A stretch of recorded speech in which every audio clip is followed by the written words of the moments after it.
School sport in Nigeria dates back to 1933, when the first Nigerian Director of Education and former British track and field athlete Sir Eric Hussein donates a shield for athletics competition among teachers training colleges in both northern and southern provinces.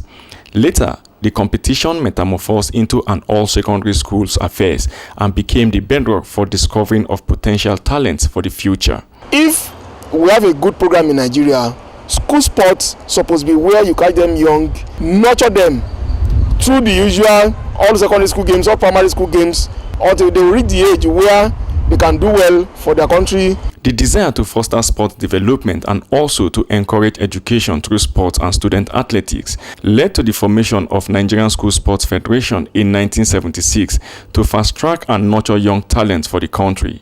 Interestingly, for more than 2 decades after the establishment of the Nigerian School Sports Federation, school sporting activities thrived in the country, leading to high-level performances by athletes at international competitions. Oh my goodness, it's 7:12. It's a new African and Commonwealth record for the Nigerian.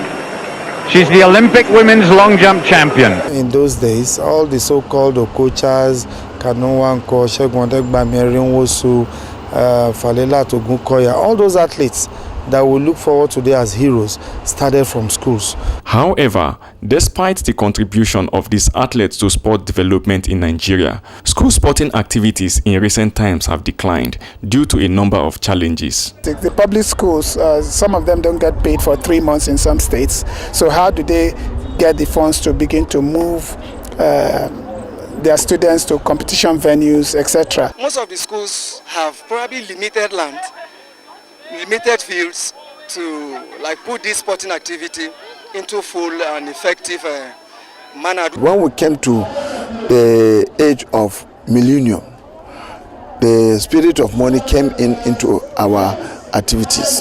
That is where we started having problems. The funding is no longer there. Even at the national level, where we are expected to vigorously pursue school sports, we are not doing that. Many believe that if the nation is to live up to expectation like back in the days when the country's athletes could challenge for medals at World Sporting Arena, individuals and corporate organizations must complement government's effort in funding sports. Apart from governments helping for sport to score talent, there's need for sport management companies who, of course, after seeing a particular talent in the school, will help nurture this talent and will put the athlete under their stable. And the Sports Reform Committee will come up with recommendations and a blueprint that ensures that the school, primary school system and the secondary school system become the nucleus for sports development in Nigeria. As Nigeria takes the initiative of tackling the issues militating against sports development in the country, stakeholders have expressed desire for public-private partnership with a call on the newly constituted Sports Development Committee to turn attention to school sports, especially as they bear on their shoulders the responsibility of charting a course for the future of Nigerian sports. Bimaje Moses, AIT News, Kaduna.